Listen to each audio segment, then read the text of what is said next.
And welcome back to the Block Fuel Weekly Market Insights. We have Maria Adamjee from Plum Labs, and appreciate you taking the time. There's a lot of topics we want to jump into today. We want to talk around like blockchain and the intersection of AI. We want to like dive into your background. Could you tell us a little bit first, just on what you're doing now, a little bit of your background, your experience in blockchain, just for our audience that's looking to learn a little bit more. Yeah, 100%. I'm the CEO and founder of Plum Data Labs. We build data science apps for non-techies. So my journey in blockchain is kind of zigzaggy. So I started in TradFi, worked on multiple institutional trading desks, and then pivoted into private equity, where I saw this emerging trend kind of unfolding in front of my eyes. And I immediately took a sharp right. And I was like, I have to go all in on this. But I was really focused on kind of more crypto as an investable product and less focused on blockchain, the technology. And I think when I started in this space in around 2014, those two things were very much the same. Right? There was no kind of bifurcation. The taxonomy was quite gray in 2014.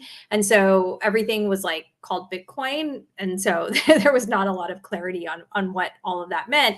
And I think we started seeing the split between the currency and blockchain as kind of a usable foundation for the next generation of technologies that we hope to build in Web3 around 2017. So my background kind of went deep there.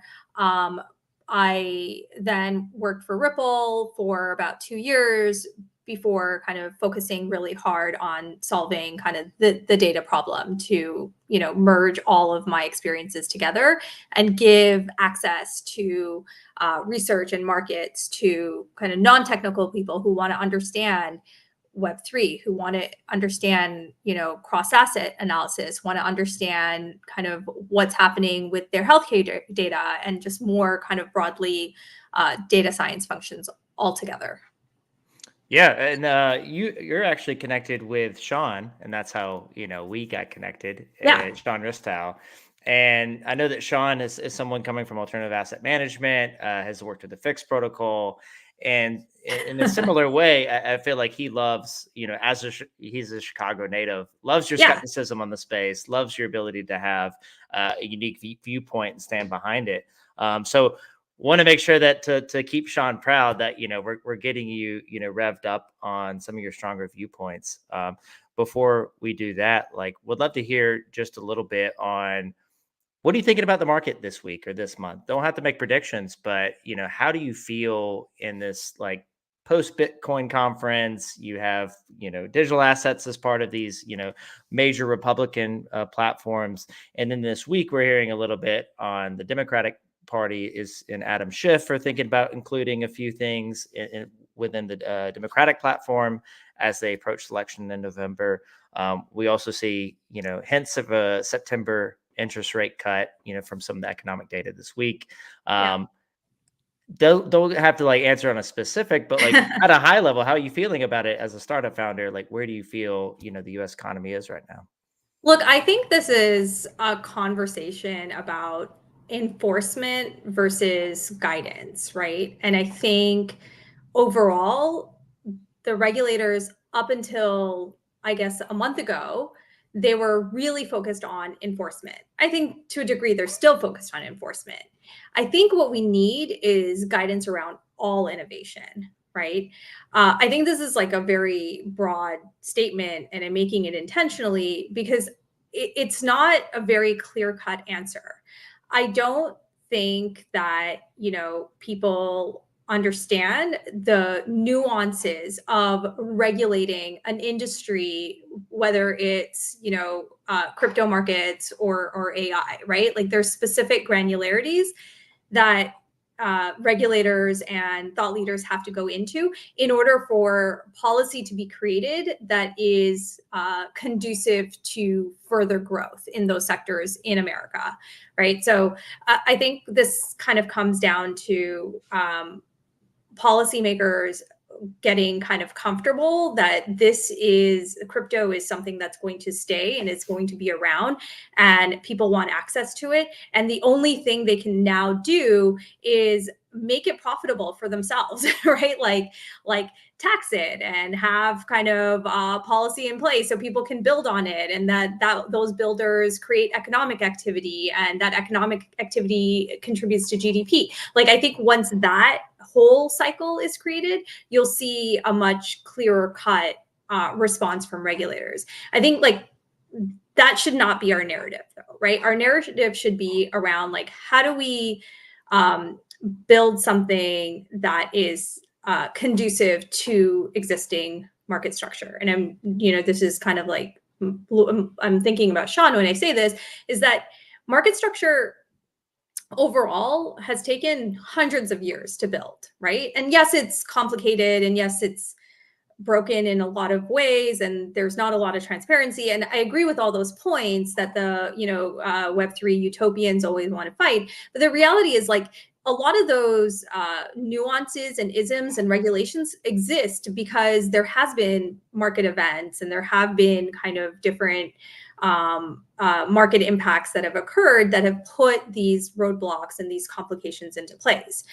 I think by Web3 going out and building kind of a standalone vertical, it's not really going to thrive like that, and policymakers are never going to accept it because market structure contributes to the GDP of our amazing country, and Web3 does not. And so for you to say like, oh, we should now start shifting policy and innovation and capital into this new vertical, I think that's like highly unlikely, right? So I think the first conversation actually doesn't start by looking at the policymakers. The first conversation is like, we need more builders in the space that are actually building a way to make these markets more parallel along market structure rails, if that makes sense.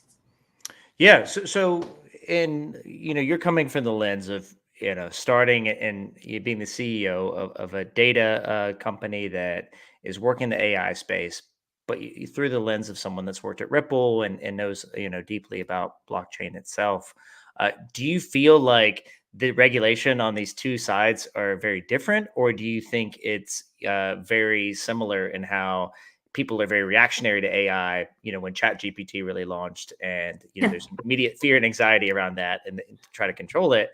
And, there's not enough strong pushes from people that are clearly trying to capture that industry to keep it from, being innovated away and pushed overseas, which is a fear for both blockchain and AI. 100%. 100%. Look, I said this and I'm going to repeat it, that like we need to figure out how to keep innovation back in the US, right? We have to keep it here.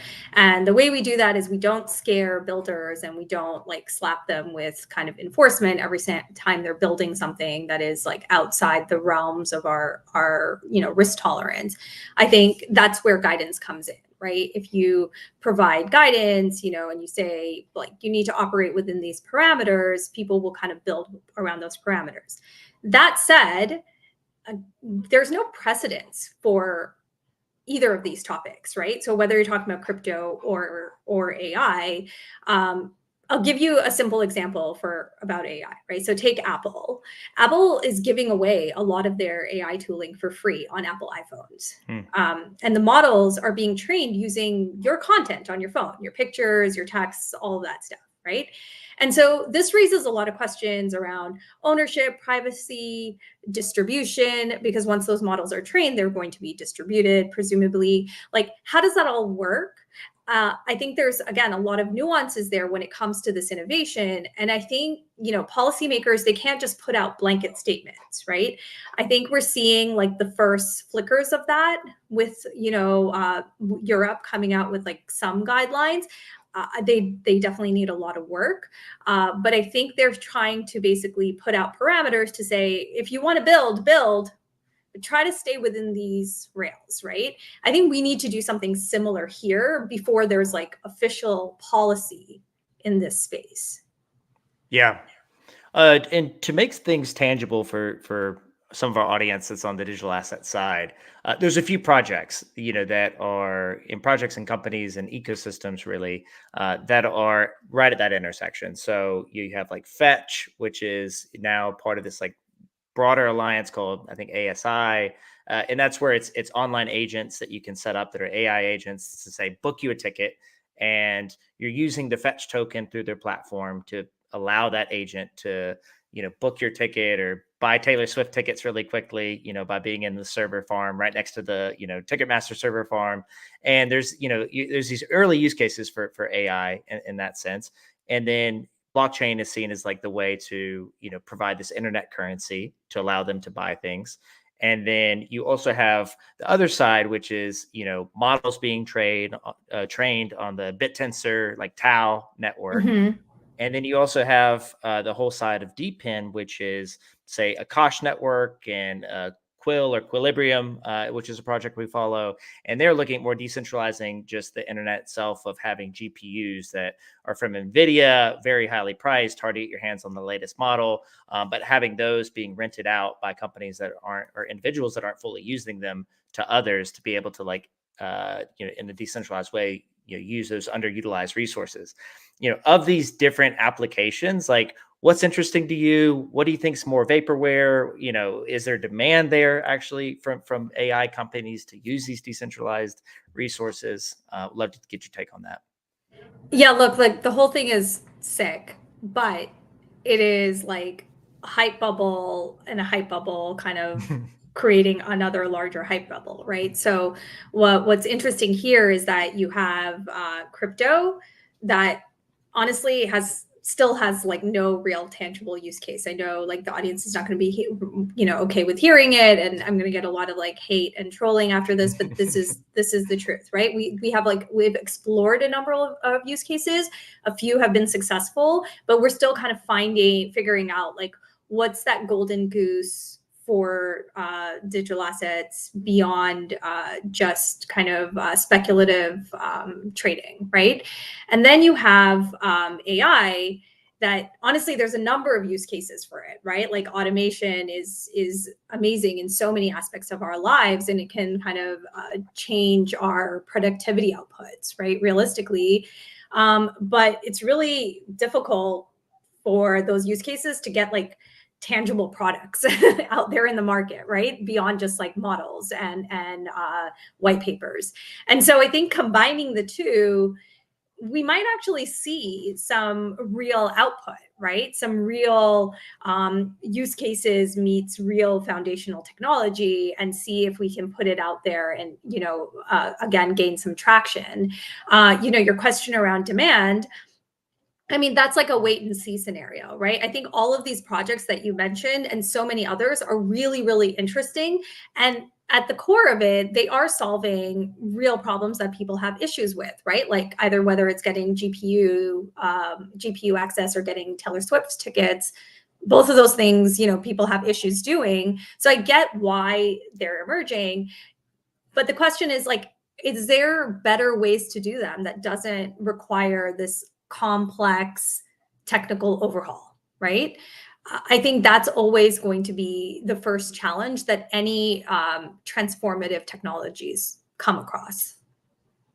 Yeah, I guess from your end, do you see um, from the AI side? I know that we've talked around like DePIN. We had Storage or Storj on the live stream, and they're basically decentralizing this like AWS model. And there's definitely a lot of pain there. I think Yeah, you don't want cloud providers, being very, very dominant. And I then, mean, there was like a massive outage just like last week, and nobody was talking about it, right? It's like yeah, it's wild, right? That way too much. happens. Yeah, way too much is dependent on that. In the Ethereum network, I think any blockchain network that's running on like AWS cloud, it's like that is centralized if you're Yeah. running on these resources. So what do you feel like on the AI side is like the key areas that should be decentralized? Is it, moving away from Facebook or Meta buying all the NVIDIA chips, the first time they come out. And so suddenly they have a huge leap ahead because they're willing to commit 2 billion a quarter to buying the latest NVIDIA chip. And like maybe pushing that out if you're like, hey, we're decentralized. So like even a small startup in India can afford to get, the latest AI chip because it's on the Akash network or Bittensor network. Like, what do you feel like are the main, innovation, like centralized points that should be pushed? And then what do you feel like is just like, oh, they're just creating a network to make money? No, I think DePIN is like a real like use case because it is a huge challenge, right? Like there's so much concentrated amongst like the top four or the big four in the AI space that are kind of chewing up all the resources for innovation here, that I think there has to be a marketplace where others can get access to GPUs. That said, I think really the AI companies, whether it's AI standalone or AI standalone product or AI at the intersection of crypto, I think the companies that are actually going to make a lot of traction here are the companies that help you apply these models, not just build the models. I think we're shifting away from like this build phase in the markets to the let's apply some of this cool tech phase. And so I don't think that there's going to be a room for a lot of new AI models beyond what's existing because they're just so far ahead, right? You're seeing models kind of converging, and I think that honestly, the winners are going to take a lion's share of the market, and everyone else is going to be fighting for scraps, which is why those companies have invested billions in the space to begin with, because they wanted that edge, right? I think where builders can now actually pick things up is like, how do you use these models to like actually solve application issues? And I am seeing a lot of those kind of pop up now on my LinkedIn, or builders reaching out to me for advice and things like this. Those projects are coming up, but I think that's where the shift has to go, right? I don't think that like concentration on trying to get market share from those top four and build like different iterations of models is actually going to get us anywhere, right? I think a marketplace for GPUs and then application is the next wave. Yeah. Yeah, there's actually been a lot of videos circulating on like X or Twitter this week. That's Eric Schmidt, former CEO of Google, and he's talking around like, hey, here's the top three things or ways I see like AI converging and having this massive productivity gain, and then like these use cases that are hard to imagine. So like he's talking around like, look, if the US bans TikTok tomorrow, what I would recommend to someone is saying, hey, go into like, the latest model and the best technology, the latest version of ChatGPT pretty much, and say, hey, go, build me a TikTok, here are my preferences, and then like launch it on the App Store. And based on the performance and, these benchmarks you set, if it doesn't hit those, then go back and make a tweak and iterate. 100%. And so you're like have this crazy iterations of an app that could then suddenly like climb up the app store as like a garage based American TikTok. And it's crazy. And I think it's also aligned with something like there was a video of Marc Andreessen, all these like thought leader Twitter accounts that just like repost some of these big tech guys, but it actually did converge pretty well because Marc Andreessen was saying something very similar. It's just like, look, like you don't necessarily need to code, and you can just whoever has the best idea is the person that's going to win. 100%. And it's like, and humanize it, right? So like one of the things is obviously I'm building myself right now, and the advice I would give anyone else who's on this journey is just don't be an idiot, right? Even if you're genuinely smart, talk to customers, talk to who you want to sell it to, right? Build something quickly based off of what you learn using the products that are already out there, right? You don't have to build anything from scratch anymore, right? Like I think the era of that is over. And if you're still stuck in that mindset, you're just missing the point, right? Onboard some customers, then go back to number one to see if it's a fit, right? And it's like, I feel like everyone's just kind of saying the same thing, building foundational models, like the next, 300 companies that are waiting to get funded that are doing this, they're going to be in for a rude awakening, right? Because the leaders in this space are just, leapfrogging ahead and then coding, to your point, right? So like, whether you're an organization or you're an individual, you could really just run your own tech stack now, right? Like you don't have to use any third-party solutions anymore, right? Like you could, in theory, if you don't want to pay for a DocuSign license, you could just build your own, right? If you don't want, you could just do a lot of that stuff. And so I think, this whole like society of builders that we have, especially in Web3, I just think they need to rethink their strategy, right? And I think the AI convergence is actually the catalyst that's going to shift us away from like getting focused on build mode, where you just have a bunch of smart people that are gravitating to like clearly defined technical problems, to kind of an application mode, where now you're going to say, okay, let me just go out there, figure out what people actually need, and then quickly build that and see if I can get any traction. Yeah. So I think on your very first point of, listening to customers, don't be an idiot. What's your immediate take on, I think for people building products that people don't need or are even asking for, is that little pin that's like an AI based pin. Did you see that where it was like it had massive funding and then it sold or was trying to sell itself for pennies?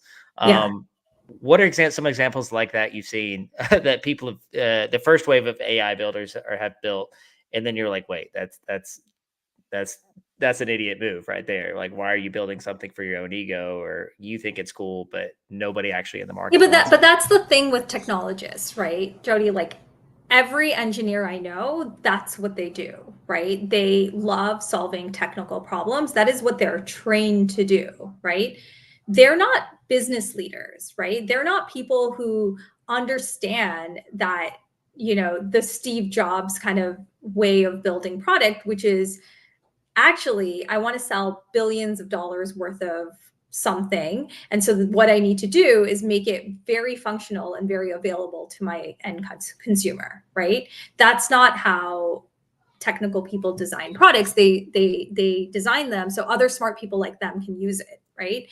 That's actually one of the things that we're solving at Plum Labs, is by abstracting away all of the framework jargon behind database architecture. So people can just ask questions of their data without having to, over engineer and over kind of think how the data is mapped into applications and, use a token to do XYZ. Like we're abstracting all of that away and we're simplifying data discovery. I think that's the sort of stuff that like is really not going to make any traction in this next wave, is people who are just really highly focused on just saying there's this like technical nuance in this widget that I can solve and everyone's going to want it. Like that's just not how product works, right? So I think any project that we come across that is like clustered in that, they just need to be flagged, right? And otherwise they're just going to end up in the same situation where they're going to raise a ton of money, because VCs love hype and they want like decks with like AI logos and all that shit on it. But there's just not going to be any customers on the other side. Yeah. So I was walking in, I think it was like a week ago, 2 weeks ago, to my wife's office, and she works for an AI company. And she was like, hey, Snowflake's down. And like, dropped her keyboard, dropped her pencil, and it's like, I can't do anything.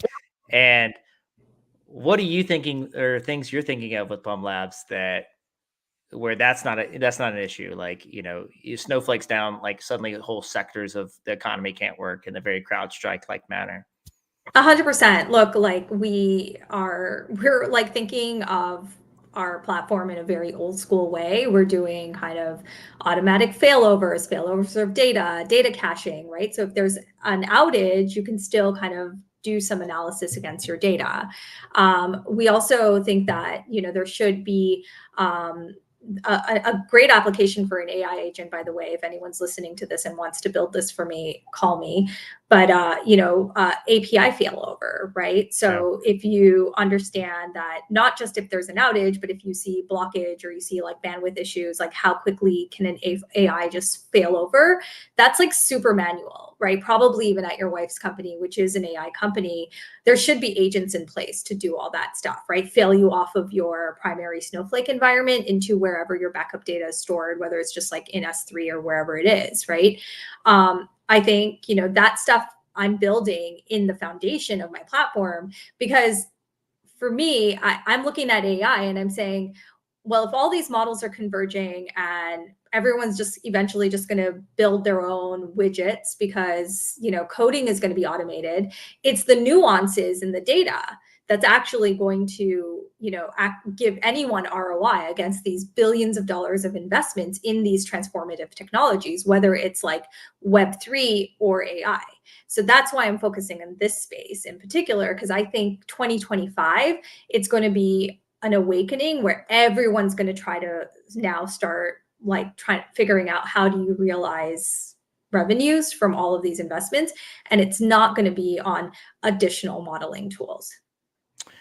That's a very interesting point. And for those just joining on Blockfuel, like weekly market insights, we have Maria Adamjee from Plum Labs, and learning a little bit from her on the intersection of blockchain and AI. That's actually a really cool point that I hadn't thought about before is, if you're building a product using AI to say handle API failover, from maybe specific data feeds. And so if anyone's familiar with high frequency trading and you're looking at, Renaissance technology, exactly right. Like Jim Simons, rest in peace. A lot of what they're doing is building these incredible, server side enhancements to make absolutely the fastest trading models in a very high performance environment. So as soon as they get market data, as soon as they get price feeds, they're making trades, they're having, their algorithms, apply their strategies to the market to make profit. And what I'm hearing, Maria, is that there's a lot of potential in AI for that to, to take that Renaissance technology, quant trading, high frequency trading, model, apply AI to some of these pipelines to make sure, hey, if Bloomberg's down, I can feed in some data from, another data provider or, additional stock market 100%. or macro data. 100%. Look, those companies are successful because on average, I think they're spending something like 25 million a year on just their tech stack, right? So Plum is giving you that tech stack, right? And we're not charging you 25 million. But we're giving that to you, and we can do that because everything that they've built has really been kind of patched together over, decades of them building in this space. But then they also have literal rocket scientists who are trying to figure out how to flow data into models and rapidly innovate in markets, right? I think in 2024, right, there's enough workflow tools, there's enough kind of tech to automate things like data engineering, to automate things like, some data science, model mapping and things like this, that can really give everyone the same alpha edge as a Renaissance or as a 0.72. Why not? Right. I think we have to get out of the whole mindset that we're, this is our stack. We're stuck with this. Snowflake has an outage. AWS has an outage. We're SOL. It doesn't have to be like that anymore. And I think those are the real applications for some of the stuff we're talking about here with AI, right? It's not give me a tool so I can build my own model. That seems to be where everyone's focusing. And I think that's where VC is focusing, frankly. That's why builders are going there. But if you think about use cases, it's, a lot of infrastructure can be automated with the tools that exist today. Yeah, if there's one takeaway, I think it's from this, it's just the encouragement of hey, if you're at home and you're looking for a way to make, a fair amount of money, try to find the best application of AI to build the next Renaissance technologies and front run, maybe some edge in the market that no one's taking advantage of yet. Or call me and build my AI API failover thing. Because now that I've said it, I'm going to get off this and try to figure that out. So, but yeah, there's a lot of cool stuff that can happen, and looping it back to kind of blockchain and crypto, I think those intersections are also very interesting for builders, and they need to start paying more attention there, right? Yes, it's not sexy You're not necessarily going to be, dropping a token that's going to generate a ton of hype, but it will have more long-term sustained utility. So I think it, depends on the builder and depends what the target objective is, but there are spaces like that that can be uncovered. Yeah. So Maria, I know we're coming up on time. How can people best follow you? Like, how's the best way to get in touch with Plum Labs, to build your API, AI agent, or just to follow you personally? Yeah, I mean, look, I'm available on LinkedIn. DM me, find me on Telegram. Those are the best places. Or, call Sean, because Sean connects me with people all the time. So call Sean and then he'll get in touch with me. But I definitely want to hear from everyone. Let me know what you're building. I'm eager to hear it. Awesome, Maria. Well, yeah, thank you for coming in, touching on this intersection of AI and crypto. I know as a very good, healthy skeptic of a lot of the stuff in crypto, it's good to be, not always bullish, but also, see who's swimming in the ocean when the tide goes out naked, as people like to say. And so, Well, I'll ask one question for you before yeah, you shoot away. drop. But are we in a hype cycle right now? What do you think? I think it's like, just like you're saying, it could be misdirected funds and misdirected bullishness. I think there's certain sectors that there's not the user side demand, and that's where I'll have a quick plug on RWA Day, which is we just announced yesterday as the official media partner, but folks on real world assets. And so if people are out there tokenizing everything, and there's a lot of people that want to be the tokenization platform or chain, is making sure there's demand there. And so the whole idea of the event is to make sure that like allocators in the room, they're talking, and it's like, hey guys, like, what do you actually need to be tokenizing, and making sure things and resources are converged in the right way. So that's why we think it's exciting to be a part of that event, to actually get people in the room talking, and hopefully come out with like, hey, people want exposure to lithium because they believe in batteries, and I, as someone that holds like Albemarle, like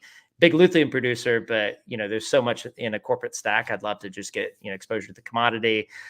So there's great things about the industry, but I think that we need to mature and grow and see like, hey, this is what users and market demand is actually asking for. Do you think tokenization is also doing kind of what we just spent the last 30 minutes talking about, where the assumption is that if you build it, they will come, but the reality is might be a little bit different?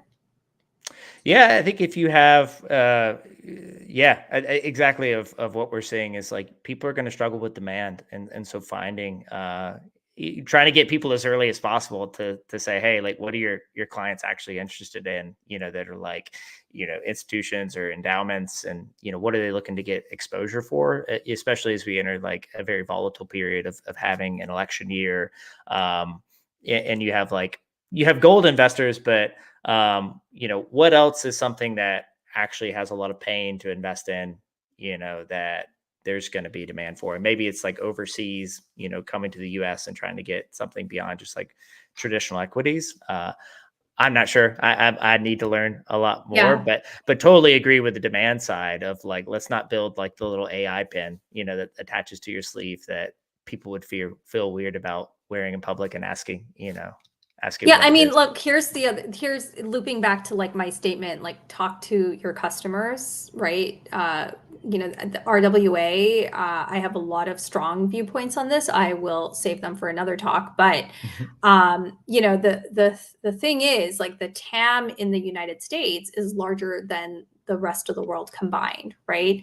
So if you're building products thinking you're going to attract foreign investors, that's not a really big market, right? And so it's also, it's that same iterative process that I said, like, talk to them, build something, onboard some customers, and then go back to number one and see if that's actually something that they need, right? I think the same applies through all sectors, but our RWA has been around for a number of years, and it is upticking slowly and steadily.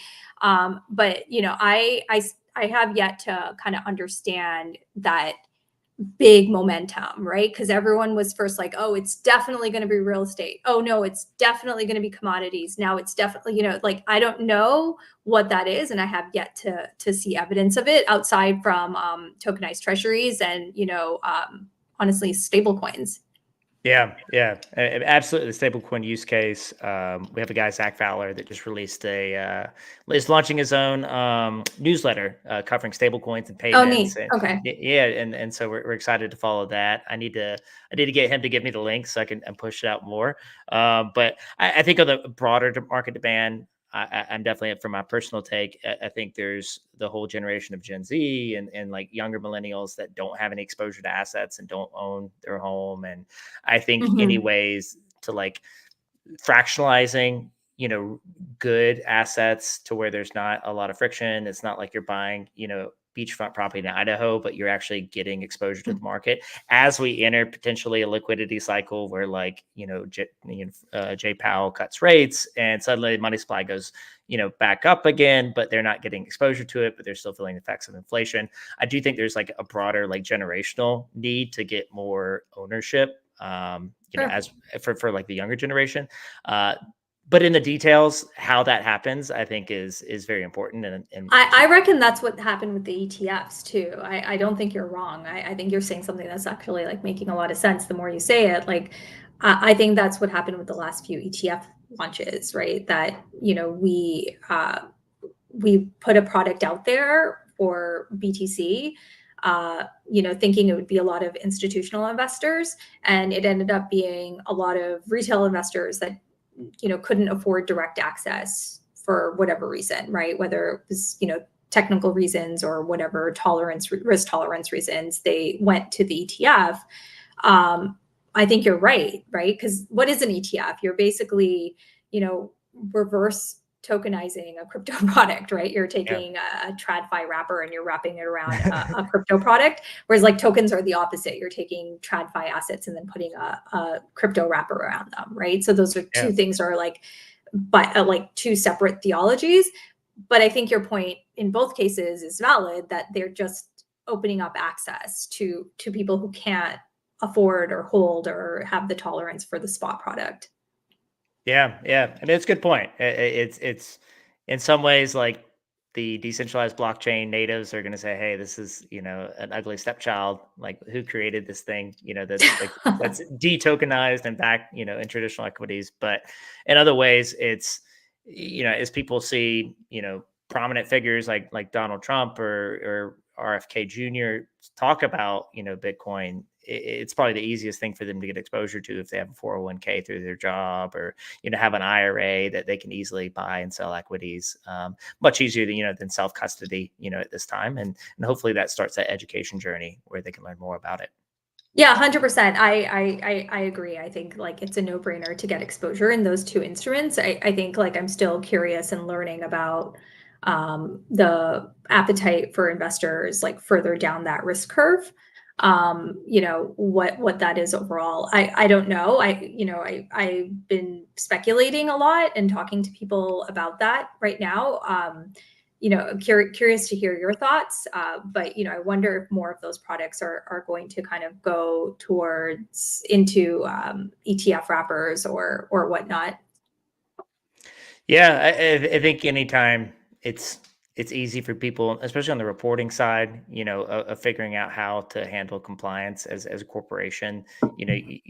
There's not a lot of resources there. There's not a lot of haven't hasn't been a lot of training there. I mean, shameless plug. So one of our sponsors for Block Fuel is Zen Ledger, and so a lot of what they're building is on the compliance side to help with, let's say a venture capital firm invest in a certain project, let's say like Ripple, is making sure for the trade monitoring that none of the executives are trading Ripple on the side. And if they are, it's disclosed. And so it's been cool working with them to say like, hey, like there actually needs to be a lot of infrastructure, and people want to de-risk their own career Mhm. by not being an accountant that has to buy and sell crypto on behalf of the company, and realizing, what's the cost basis, are we going to come around and like have a huge tax bill come March or come April or come the end of the quarter. So I think a lot of that needs to come in, and obviously like training a workforce that is familiar, with the technology is going to be big. 100%. Yeah. So Maria, we'll have to have you back on. This is, phenomenal topic. Would love to honestly like bring you in with when we have one of these like AI, platforms or decentralized platforms, to be part of that conversation. But, it's always a pleasure. And I'll rib Sean later on not being able to make it. Yeah, 100%. Give him a hard time. I'll talk to you soon. Yeah, we'll do. Thanks, Maria. Bye.